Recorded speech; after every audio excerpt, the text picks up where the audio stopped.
سلام عرض ادب خدمت دوستان. خودروی 206 رو داریم با مشکل افتادن عقربه‌های پشت آمپر.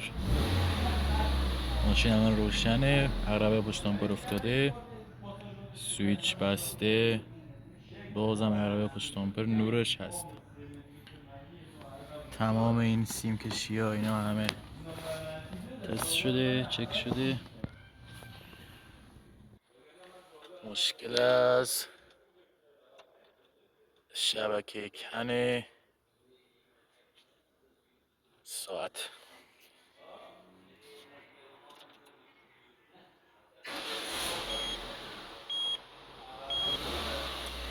سیمای شبکه کن رو قطع کردیم، مشکل حل شد.